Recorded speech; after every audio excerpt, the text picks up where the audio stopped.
ஏன்பா ஆறான்னு பேர் வச்சிருக்கு இப்படியா ரன்ஸ் ஆறா ஓட விடுறது. ஃபஸ்ட்டு விஷயம் அவங்களுக்கு சேசிங் வராது. எஸ்ஆர்ஹெச்க்கு டாஸை ஜெயிச்சிங்க, ஒழுங்காக பேட்டிங் பண்ணி சேசிங் கொடுத்துருக்கான், ப்ரெஷரை போட்டிருக்கான். அதை விட்டுட்டு நாங்கள் டிஃப்ரெண்ட்டாக பண்ண போகிறோன்ட்டு பேட்டை அவங்க கையில் கொடுத்தீங்க.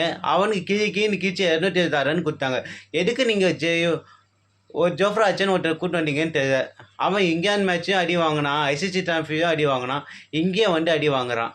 76 ரன் கொடுத்துருக்கான் 4 ஓவருக்கு. இது வரைக்கும் ஹிஸ்ட்ரி எவ்வளவுமே கொடுத்துருக்கிறது கேவலமான ரெக்கார்டு. இவனை வந்து மெயின் பவராக கூட்டின்னு வந்துட்டீங்க இங்கிலாந்துலேருந்து. சரி பேட்டிங்காவது எதாவது பண்ணுவீங்கன்னு பார்த்தா ஓப்பனிங்கே ஜெய்ஸ்வாலும் அவுட்டு, இவனும் ரயன் பராக் எடுக்கிறான் முன்றி கொட்ட மாதிரி தேர்டு வந்தான்னு தெரியுது, அவனும் அவுட்டு. இதே ரேஞ்சை போச்சுன்னா கப்பு சான்ஸ் ரேடண்டி அவ்வளவுதான். இருக்கிற டீமை கொஞ்சம் ஒழுங்காக பார்த்து அடுத்த மேட்ச் ஆடினீங்கன்னா அடுத்த மேட்ச் கப்பு ஜெயிக்கிறீங்க, மேட்ச் ஜெயிக்கிறதுக்காக ஒரு வாய்ப்பு கிடைக்கும். ஓகே கைஸ், சப்ஸ்கிரைப் பண்ணுங்கள்.